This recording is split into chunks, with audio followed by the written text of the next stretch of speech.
Hey everyone, thank you for listening to another episode of Spoiler Force Podcast courtesy of Popluck.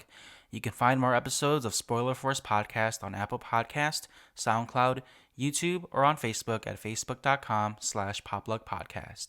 Hi, my name is Annie, and you're listening to Spoiler Force Podcast.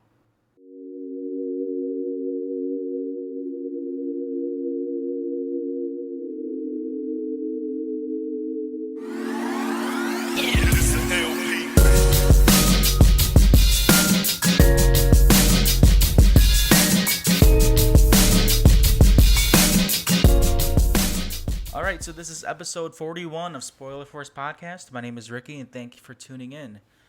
Today's guest is one of two of this week. She's a singer. She's part of the Hmong community, fairly young artist. I just want to introduce my guest here, Annie. Thank you for making time for being on the podcast. Thank you for having me. This was like really sudden, I guess you can say, because like originally I was trying to schedule you in like around March, but because of like scheduling differences, I was surprised that you were able to even make time for this week. I appreciate that. Just some general questions here. That way new listeners can get to know who you are as well. So what made you start wanting to do like singing or pursuing music? Well, it started off when I started singing at the age of 5. I started performing on stage when I was 14, basically when I was in high school, during a talent show at my local high school. And the reason why I decided to, start as a singer is because, well, at the beginning, I started listening to K-pop, and I grew up with it while I was still a kid. And I've always wanted to try to become like the first Hmong American to become a K-pop star, but that didn't work out. So then I actually did go on to like audition for one of the two of the top 3 K-pop agency. So that's pretty much how it started. So yeah. Were those auditions in Chicago? I know that Chicago was holding some pretty big K-pop auditions and stuff like that too. Yeah, they were. I went to the two of them in Chicago and one of them in San Francisco. So pretty much the only two that I auditioned for are the SM Entertainment and the YG. So Yeah, okay. So I heard of the YG one because that's pretty much international too, with like Big yeah, Bang and 21. yeah, um, yeah. I guess with K-pop, are you pretty much involved with a lot of Korean culture too? Because I know that K-pop itself has been taking the music world by storm lately. Oh yeah, definitely, yeah. So you're like a big BTS fan as well. Yeah, definitely. Like I mean I listen to I'm a multi fan, so like I listen to like a lot of like K-pop groups, so yeah. So are you pretty big with like the more like international groups, like the bigger groups? Or are you also listening to more local Korean groups too? Like I know there's some bands out there in Korea that's not even like discovered here in America yet. Yeah, like I listen to both actually, but then more into like the international. But then like sometimes like I will like kind of like look through some of the locals. Like I don't like Epic High is also popular in international, but what I heard that they're also just like locals. Do you listen to just the bands itself, or do you listen to like individual artists? Like for me, Jay Park's pretty big. Yeah, like individual also. Yeah. Okay. With K-pop being a part of your music inspirations too, are there any other music influences that you have that's, I guess you could say that's not Korean as well? Like, do you have any other Hmong influences or American Uh, singers as well that influence your music? yeah, I do. Well, there are actually a lot, but then like I think my most favorite one is let's see, Mavu, let's see, and Yasmi, definitely Yasmi Yang. Yeah, for sure. Yasmi is definitely one of the many influencers. She's actually like one of the few that broke a lot of barriers for Hmong artists today too. Yeah. That's definitely like more out of the norm, I guess you can say, because like Mhm. a lot of Hmong artists too, like a lot of them are more not introverted, but very what's the word I'm looking for? Like they're very low key, like Yeah. they're not really out there like that. But I guess with someone to break out that spotlight, or out of that spotlight, to Mhm. especially being a Hmong woman too, like to Right, right. showcase like Hmong women or just Hmong singers in general can be beyond what the standards are in the Hmong community. Is that Yeah. something like you plan to do with your music, trying to like break out of the whole like not so much stereotype, but just the I guess you could say like just the general standards, I guess, in the Hmong Yeah, community. that's pretty much. If you see, I think her name is Kalia Universe. She's also one of my favorites too, and she's already like I think like broken some like records through like right now she's on like news right now in in the States, so which is kind of awesome to like see Hmong women are out there to succeeding in the music career. I've seen a lot of her content too. She's able to not just only embrace the Hmong community too, but also to change the style of music. Yeah. Definitely, with K-pop being one of the many influences, like of the whole Hmonglish, that's been a big trend for the past, I guess you could say like 2 or 3 years now. But Hmm. like but with Kalia, she's kind of lifted that genre, I guess you could say, of Hmong music to where it's more to a, I guess, American Like standard. Americanized. Yeah, it's Yeah. more westernized. It's more modern. It's not the Right. Solomon type music or like the soccer Right. tournament music. It's Right. Right. got younger audiences are like listening to the Hmong music more, which I think is great. That Hmm. she's one of the many artists out there today that's actually pursuing music in that direction. And I know that with Right. your music too, that definitely I've been listening to your music for like a week or so. I was planning to like go into more depth, but because we're podcasting so soon, I only have like about a week or so to listen to it. You definitely got like this jazzy R&B feel to your music. I think you only have like what? Do you only have two original songs out right now? Yeah. I only have like two original at the moment, but I'm actually working an album, so I don't know when that's gonna release. I think pretty sure that I'll release it somewhere during the summer. So yeah. Now, are you doing this all independently, or do you have like a producer working with you? But just like independently. For me, like I usually buy like the the songs from like the people who produce it. So that's pretty much it. Is that kind of like leasing the beats then, pretty much? Yeah, pretty much. And also I'm kind of like trying learning like how to make my own beats also. So it's kind of hard too, but Yeah, definitely. I mean, it's the same with podcasting too. Like, especially, I don't deal with music so much, but the whole concept of like editing, learning how to use audio in different ways, trying to make everything sound more, like, studio like or more professional. It's definitely pretty tough doing it on yeah. your own. But I give you props for that. Now a lot of artists nowadays they have access to that kind of equipment and everything too. But Yeah. it's also like the ability to learn or try to adapt with what you have and what you can use because not everyone has the best equipment. Mm. So definitely, I'll be looking forward to I guess, your album then. Do Yeah, you thank you.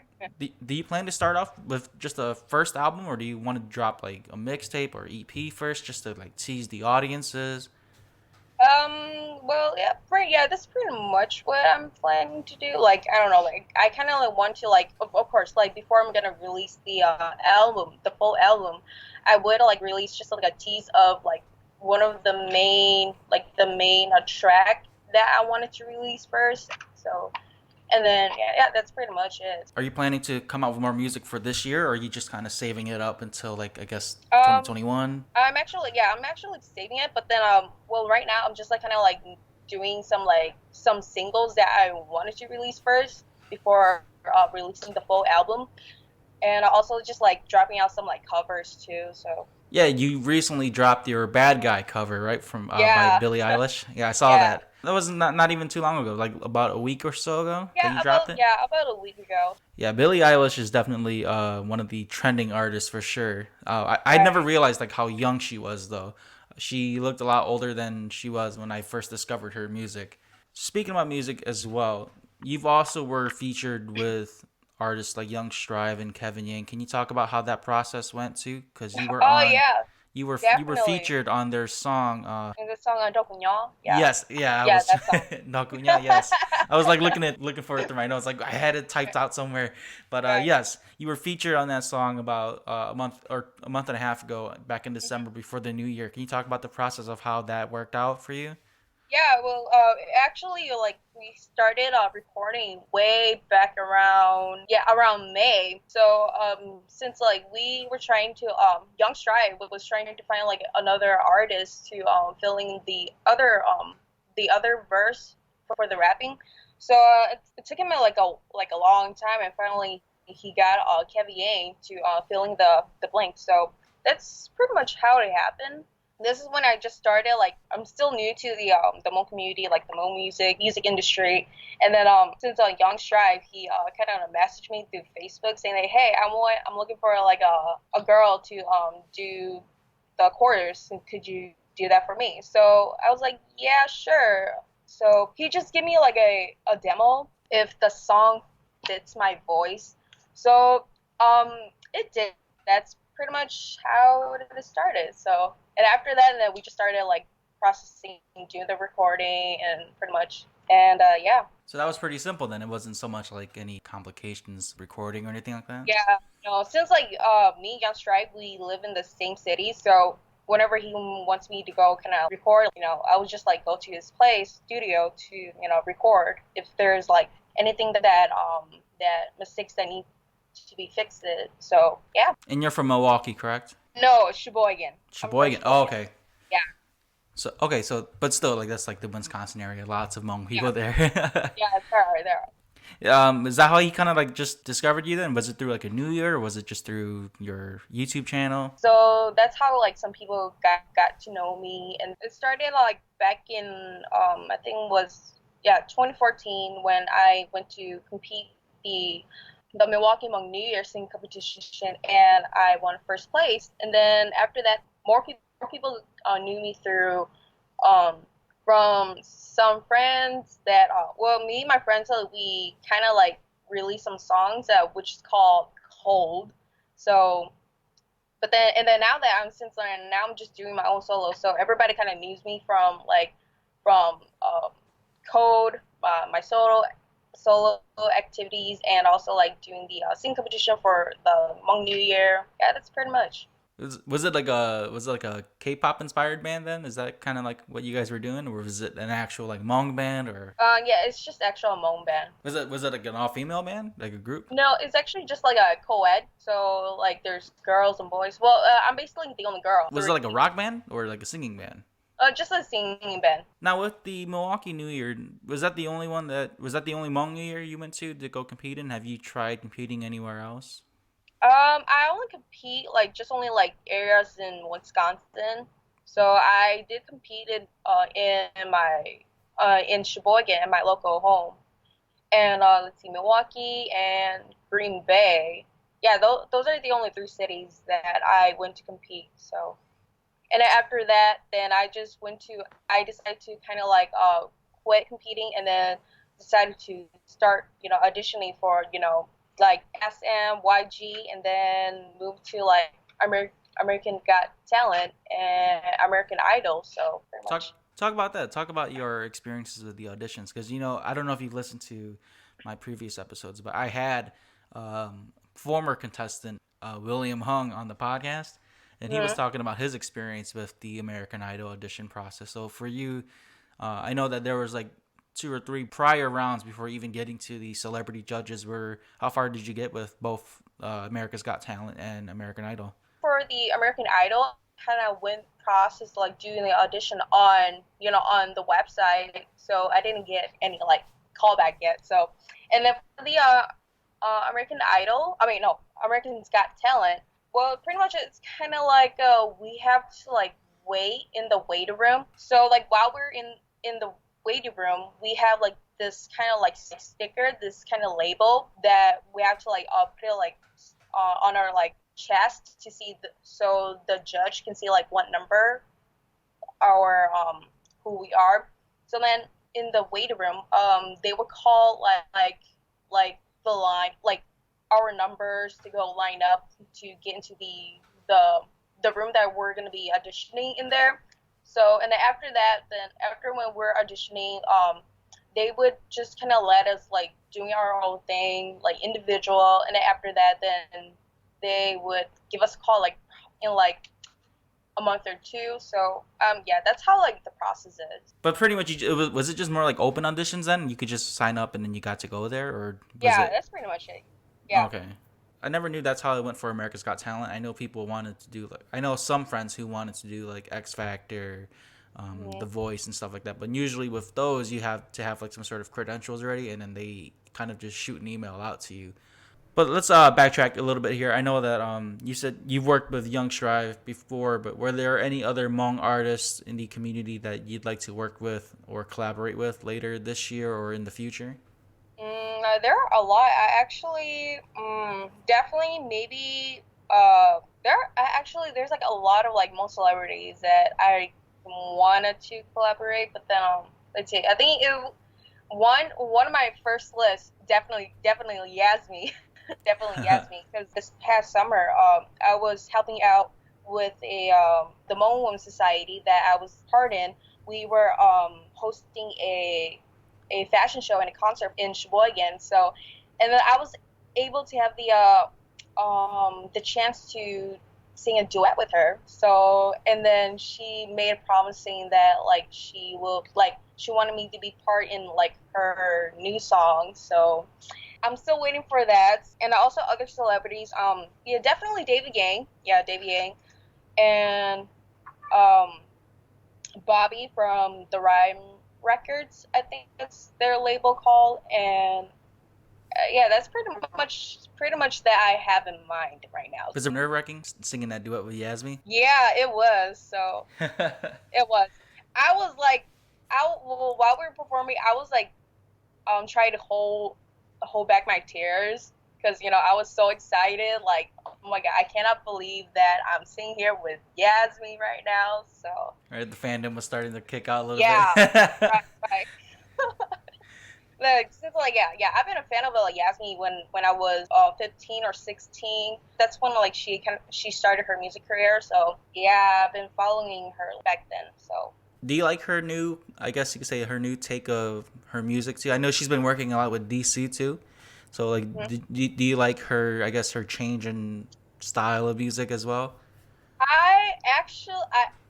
Honestly, I haven't listened to it yet because since I've been busy on working on my album also. But but maybe later, like this week, I definitely will look to that. So Yeah, I yeah. recently bought DC's albums like on a bundle through the Yasmi's website. I know that it's more like D's theme of her, like her style of music, her genre, but I thought Yasmi fit pretty well with that kind of like that pop rock style Yeah, music yeah. too. I know that she sings more. She's more of like a ballad type singer.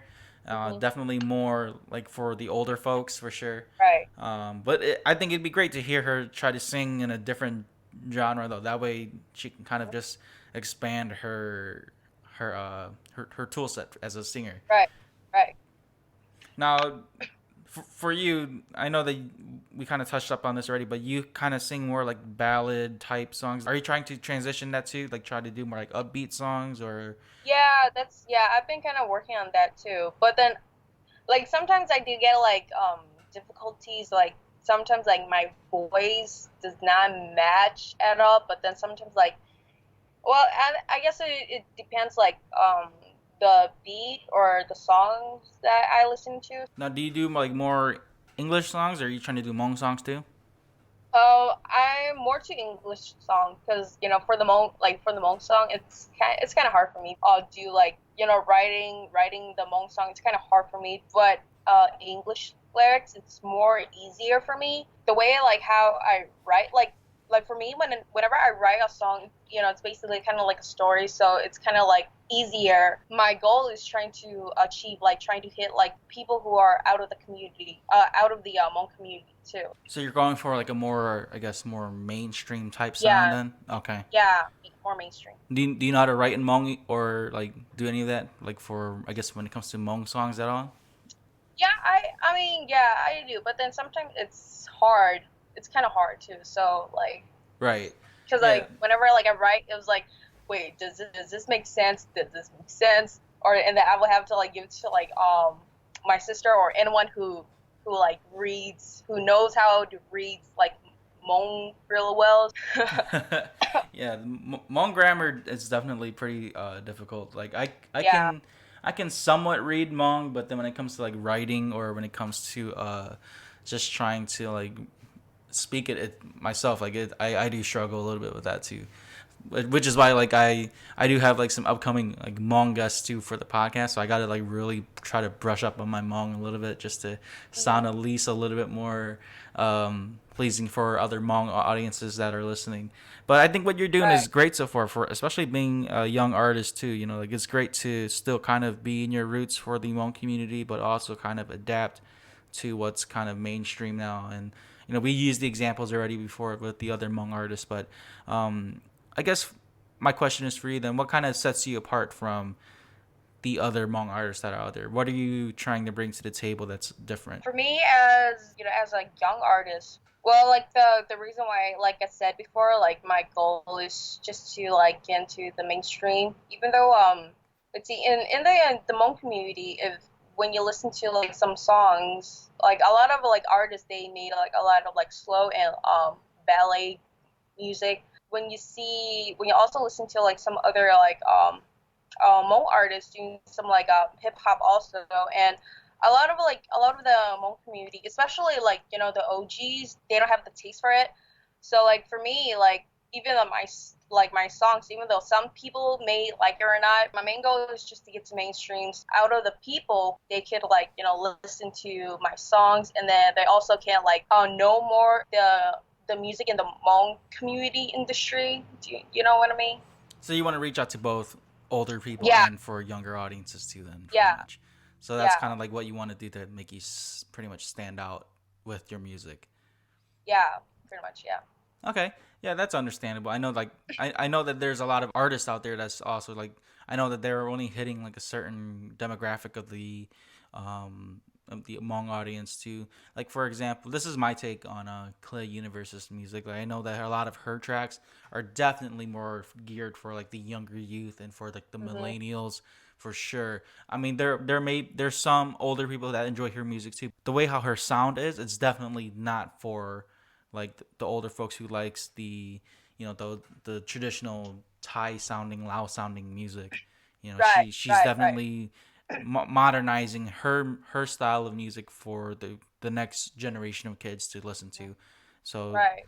yeah, definitely adapting is a big part of the Hmong community right now with the music scene and everything too, because a lot of rappers are coming up doing the again with the Hmonglish, and they're also doing they're definitely changing the tune and the style of the songs. Like even now like with Hmong rap, it's not so, I guess not so much choppy, but it doesn't have like that Hmong flow. If you know what I mean, like Yeah, it yeah. doesn't sound like, almost it doesn't really sound like Gutsia anymore. You know, it sounds like real rap, like with the Right, actual modern flow. So it's right, definitely made a big change in the sound of music for Hmong artists right. or Hmong Yeah, rappers too. So yeah. I can see where you're going for then. But I do like that jazziness that you bring. Your song, Beauty, Body, and Personality. Uh, the way how you kind of just sang it, the tempo was really different. It almost had like a really slow R&B feel to it. And like I said, Right. jazzy is the best way I can describe it because of the whole, like I think you had some piano keys, and Yeah, it yeah. was really like it almost felt like a kind of like a bar room kind of feel. You know, how can I wear this? It was really different uh, to hear like another Hmong artist sing that kind of genre of music. Right, right. Like I said, I've been watching a lot of your videos on your channels. I know a lot of them are a little bit older than your more recent videos, but Right, I seen right. that you're pretty into cosplay. I guess you can say. Like I saw you reviewing your CL cosplay from 21. Right. Right. That yeah, like my cosplay, yeah, my days are over. But yeah, like I started doing cosplay when my sister who is now a anime cosplayer, so it started that like it started when I first started cosplaying when I went to anime Milwaukee 20 um in 2013, I believe. Yeah, 2013. So and that's kind of basically how it started. But then like now but then I stopped going to like conventions or stopped cosplaying like 2016. So for me, yeah, I my cosplaying days were over, but yeah, but then I still have like all like my wigs and all my like CL cosplay, so they're like hanging in the closet. Was that the only convention you went to then, or was there any Um, other that you went to? the only one that I went convention that I went were just Anime Milwaukee and Anime Midwest, which is in Chicago. So yeah, those are the only two that I went. I'm not too big on conventions right now either. Now that I'm doing this podcasting stuff, the most recent one I went to was Cincinnati Comic Con, which is back in last September around there. Later this year, I'm gonna go to DreamCon in Texas, where Oh, DreamCon! Oh, that's so cool. yeah, Nice. a lot of the more, and it's gonna be more, definitely more anime themed versus the actual like comic conventions and whatnot. Right. But I'm Right. definitely looking forward to going to that one because Long Beach Griffey's gonna be there, King Vader's gonna be Ooh, there, RDC World's gonna be there. So I'm pretty geeked nice, out. nice, Yeah. nice. Do you follow their content too? No, I don't, but I do watch this, some of their videos once in a while. They all have anime themes in it, but I think for sure RDC World and King Vader is definitely more anime, anime genre, and Caleb City too. Yeah, I forgot he's gonna be there too, so I'm excited to meet him. Okay. Yeah, some of their recent videos are pretty funny. I know for Long Beach Griffey, his kind of content is definitely more like dark humor, so it's definitely borderline. But if you're into that kind of humor, then his last video was pretty funny too. He was making fun of like relationships and whatnot. So I guess when it comes to, we're gonna just backtrack it back to music again, since Okay. cause I figured we were gonna have more conversations with the whole conventions and whatnot, but since you stopped going to kind of cut that topic short, I'm like, okay, I got to go back to music. But with music though, do you plan to be with any Hmong labels, or do you want to strictly just go for like the bigger mainstream labels, like with the K-pop or an American label? Honestly, I really don't know at the moment. So I think right now I'm just kind of like doing my own thing, like just, just making my own music. So yeah, So pretty much that's all you're really doing as of now, and then just pretty much yeah, working just, and writing your music and whatnot. yeah, pretty much. So pretty much I'm doing my own. So yeah. Do you have any other like goals for your music too besides just an album? Do you want to? Are you gonna do like any merch, or are you gonna do any? I know you mentioned like you're planning some teasers, but do you have any other, I guess, future goals for your music that you're trying to push out? Well, let's see. For any music, so let's see. Well, like talking about merch, like I might be thinking about it, making one like as soon as when as I get known more in my music career in the future. So and then also like music on the side, I'm planning to like just do like I'm planning to like do my personal vlogs too, like doing like reaction videos pretty much. So and then also like yeah, that's pretty much what my plan in the future. So and also in the future, like hopefully I could like do some more collaboration with more Hmong celebrities or any celebrities that is out of the Hmong community. So So you're planning to expand your content too, besides yeah, like not just having music, but you want to do like reactions that are or like more vlog style content too. right, right, Okay. right. Yeah, Yeah. that's definitely a great way to grow your brand to kind of Mhm. get more opportunities as well. Now, are you gonna do like anything crazy too, like I guess food tasting or anything like that? I know like a lot of people are doing that nowadays, like a lot of the mukbangs or like a Yeah, the lot of the mukbang. food Nah, challenges. Nah. nah, no, no. Doing that, I need to like, I have to like careful about my weight because like the more I eat, the more weight that I gain. So it's like I have to like be careful. Like I gotta like be careful like what I eat. So I have to like keep like balance, keep my food balance. So yeah. And that's understandable. I know like for myself really like I don't, it's weird because like I have this really weird knack for mukbangs and people watching people like do competitions and stuff. I cannot wear headphones when I like listen to it because hearing them eat in my ears bugs the hell out of me. Oh Like that's my such a god. big pet peeve of mine. Like just I can watch like if I'm just watching off my computer and hearing the speaker, it doesn't Mhm. bug me. But like I said, the moment I put headphones on, it's such a pet peeve. I don't know Like, why. it's like annoying. Yeah, hearing like their lip smacking or like kind of just gnawing at the food, it Right, just right. gets to me for some reason. I don't know why. But yeah, mukbangs are definitely surprisingly still going on. I know Baymong and LP and them, they were doing mukbangs for their recent podcast. They were like eating food and stuff, so I thought that was pretty cool. Oh wow. Okay. Yeah, But yeah, I haven't heard of them yet. Yeah, maybe I should go check that out. Yeah. yeah. I think recently they haven't released any new episodes yet, but they have two. I know LP and those guys, they just started around less than a month ago. They have Mhm. two episodes, and yeah, they're it's pretty cool. Like the way how they set up, it's at the Baymong studio, so they have their friends and close family. They just kind of talk random topics. Right, And right, right. yeah, I know. And speaking of LP and Baymong, I do want to shout them out too because I use their tracks for my podcast. So thank you guys for letting me use your tracks. Yeah, and make sure you guys check out their Baymong podcast. I believe it's called. I want to say it's the Baymong podcast, but it's not. It's something else. Okay, it's called the Snack and Chat podcast. That's what it's called. So, but it is under Baymong Productions. But they're titled for their podcast is Snack and Chat. Like I said, they eat and discuss topics and whatnot. So Mhm. their more recent episode, they had pretty much the Baymong group. They had TL, Art and Jurley. They were all talking and catching up with each other. And I think in that episode they were eating pho. So for the listeners who like mukbang and like hearing people eat, they were definitely slurping on the pho noodles for sure. I guess since you went to conventions and everything, were you pretty big into the whole anime thing or the whole nerdum thing at all too? No, not really. Since you cosplayed as CL, did anyone notice at all? I know with Yeah, certain cosplays, people would notice. a lot of people notice. So, like, I thought that, like, since like I'm not like, of course, like I do watch anime, but I really don't like I'm not really like uh hardcore anime fan, but I do watch some too.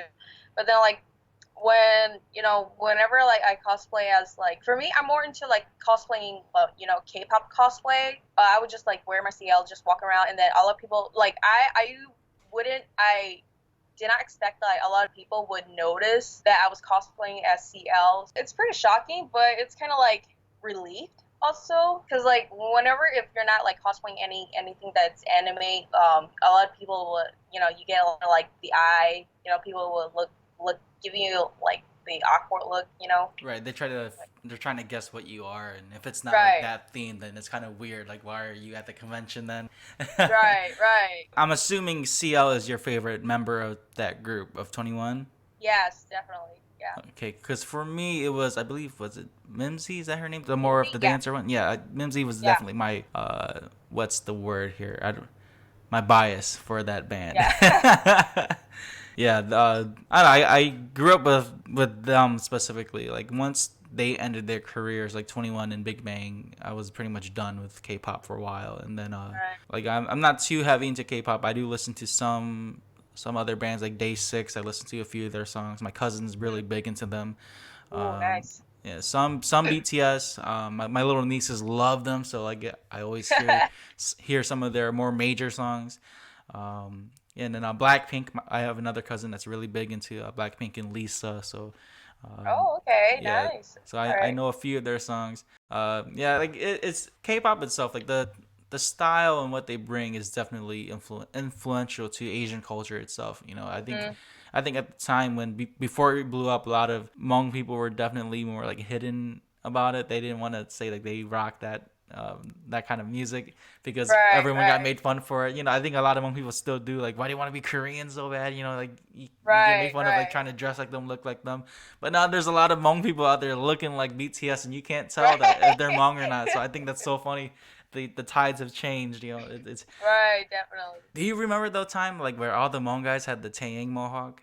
Oh my gosh, yes. Yeah. Oh my So god, like, it was so hilarious. yeah, Oh, I'm. I'm sorry. Go ahead. Yeah, because I'm guilty of that. My senior year of high school, I caved into their peer pressure, right? So I had the Taeyang mohawk, but then to stand out, I highlighted my hair like a fire rocket red. I think that's what the color was. My hairstylist, she was like, yeah, we'll do that to make it not look like the typical Taeyang haircut. So I was like, okay, I'll stick with that. I think I had that haircut for a while, and then I switched it up because I went to Minnesota, and I think it was Maplewood Mall. I saw so many Taeyangs there. I'm like, yeah, I can't do Oh, this. Like, wow. I can't do this anymore. Everyone's dressed the same. They have the vest, the button up, the tie, the Taeyang Right. mohawk. I'm like, Oh, everyone's out here in the wedding dress video. yeah, have you seen like the that one meme and I think it's somewhere on Facebook, but there's a meme about like Hmong guys be what are Hmong guys trying to be look like Tae but look like a pencil. Yeah, I Oh don't yeah, know. the guy with the pencil haircut. Right, right. I was yeah when I saw that I was laughing my ass off. It was like hilarious. It was like yeah, some like okay like there are some Hmong guys they look good in it, but not some too. So like yeah. I think when it So comes we're yeah I think when it comes down to that look, though, I think you gotta have pretty much the same features as Taeyang, though, because for me, when I had the haircut, I was a lot thinner. Actually, I was roughly like 150. Now I'm a lot. I gained more weight throughout the years, but I can't rock that look anymore. Plus, I'm older now, so I can't. It doesn't look appropriate on me. There was like a lot of older people having that haircut. I'm like, don't y'all got wife and kids? Like, why are you guys dressed right like that? You know, that's definitely more like a young adult or like a younger teenager look for sure. right Yeah, now everyone's having the I don't want to call it. Is it a bowl cut? The haircuts that BTS and them have? Is it? It's yeah like the a ball yeah yeah, it's like a more modernized bowl cut. right. But a lot of Hmong guys are having that haircut now, that or that style of hair. But yeah, Yeah, a lot of people they were yeah when a lot of people they were shocked and upset when when TA he changed his like hairstyle. So yeah, after like was when it when he he had like the really blonde, the slick back blonde hair? yeah. But Yeah. I don't know what I heard. Yeah, but what I heard that he died. No, actually, no.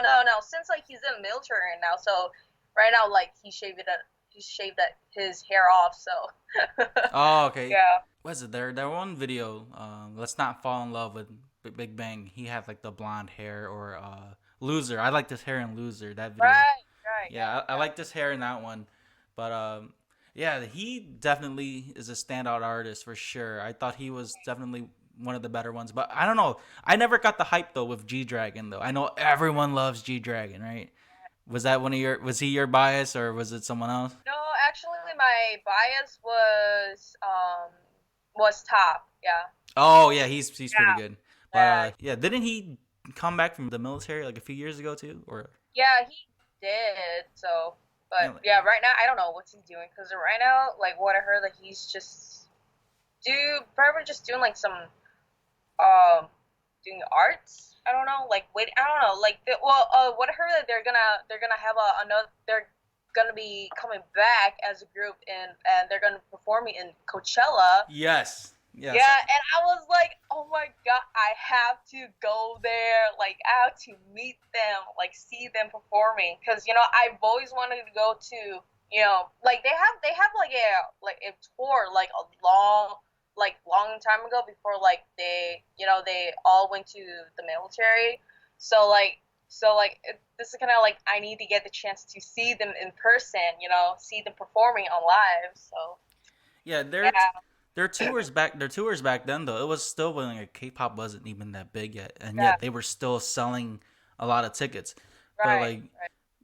like I really wish they were a part of that mainstream wave like BTS was, because I honestly felt like their music was a lot better for sure. Right. And then what did you think of CL's solo career? I know she tried to get big in America, but it was only like a season, not even. Yeah. Like I was kind of like I was actually really happy when she's gonna planning to go mainstream, but then after that it's just like what happened to CL? Like, but I still listen to her songs, and then what I heard that she's gonna be coming back with an album That's what I saw like in her on her Twitter or Instagram. So yeah, I really miss her though. I think she only had that one single, right? The Dr. Pepper, was that it? No, I think she has like three. Hello Bitches and The Best. So yeah, those are the only three singles that she released. So Okay, I gotta go back and listen to them then, because I only know about right, Dr. Pepper. Yeah, and then right. for sure, Jay Park is definitely one of my favorites. I used to not like Jay Park when I was younger, but now that he's definitely more in the American mainstream music, for sure. Like I became a big fan of his too. Um, I know he's been working with Dumbfounded a lot. Do you listen to Dumbfounded at all too?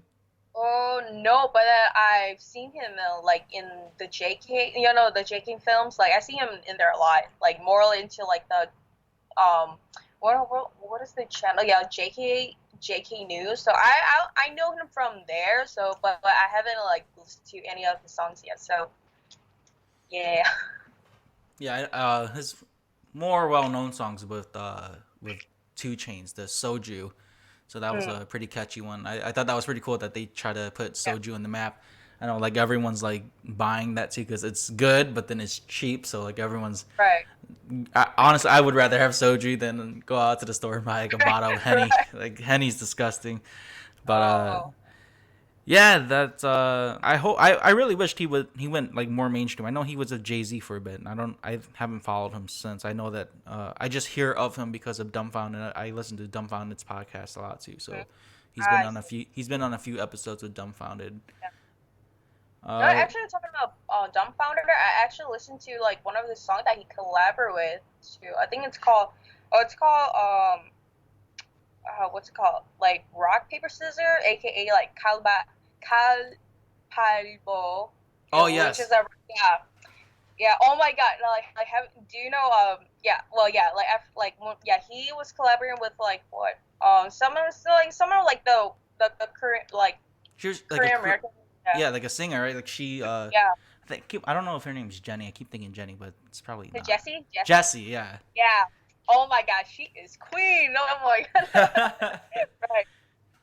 Yeah, like I've seen him live, and he every time he performs that song, he's like teaching the crowd how to say rock paper scissors in Korean. And Right. I think like there was one experience I had. It was in downtown Detroit at the shelter, and he Mm. was rapping to that song. He passed the mic to this this African American girl, and like she was at the front row, like just standing there. She took the mic and she was full on speaking Korean and rapping in Korean, and it was crazy because it's pretty much all Asians in the front, and she was the one speaking Korean. So Right, it took right. everyone away by that. I thought that was pretty cool, and yeah, and that's the thing too. Like the Korean wave of music and culture, it didn't just affect Hmong people. It's like everyone. Yeah, A lot of white girls love them, black girls love them, Latina girls love them. So like, I thought that was for me. That was the first time I've seen it outside of like different Asians, but like to see that it was in a more Americanized setting, it was really culture shocking. You can say. right, right. Did you have any plugs or shout outs you'd like to say at all, or Let's see. Well, yeah, I wanted to I'll shout out to Yungstrive for giving me the opportunity to collaborate with him for the song Nyo. So and yeah, that's pretty much it. So all right? right, Shout out to Young Strive. I'll put his information in the description right, for YouTube and whatnot, and also put the link for Dokunya in the description too, so hmm listeners can check out the song. right. Yeah, definitely check out his music. Check out Annie's music too. I know you're just starting, but I look forward to your future in music for sure. All right, thank you. And I'm glad you made this time for me, and really had fun talking about K-pop. Right. Like Like we can talk about like K-pop all the way. I'm down with this. yeah, like Maybe another time. Another time. So for sure, yeah, definitely. I surprise myself sometimes, so, like that right, the fact that I know that much about K-pop. right, I'm in denial. I feel like I don't know as much, and then when I talk about to someone about K-pop, I'm like, oh, okay, I know more than I think. right, right. Also, make sure you check out the Poplug contest that's going on the Poplug page. I'm doing giveaways for the fan page. That way, when we get to 500 total likes, I'll be selecting and I'll be randomly selecting the winner. So the rules are in the post that's pinned. Just follow the rules. It's very simple. Make sure when you do share the post, though, make sure that it's public so that I can see it, and that way I know who to add in for the, not so much the raffle, but for the names of the contest. I know that so far we got like around 5 or 6 people so far. We're almost at 500 followers, and then we're like less than 40 people away from 500 total likes. So help share that. And yeah, make sure you subscribe to Spoiler Force Podcast on SoundCloud, on YouTube, Apple Podcast, and follow and like Pop Luck on Facebook. So Annie, again, thank you so much for your time. I had a lot of fun. Definitely, if you do want to come back on the podcast, let me know. I'll make time for you for sure. No, you're welcome. And thanks again for having me. All right, so this is episode 41 of Spoiler Force Podcast. Thank you guys for listening. Have a great day.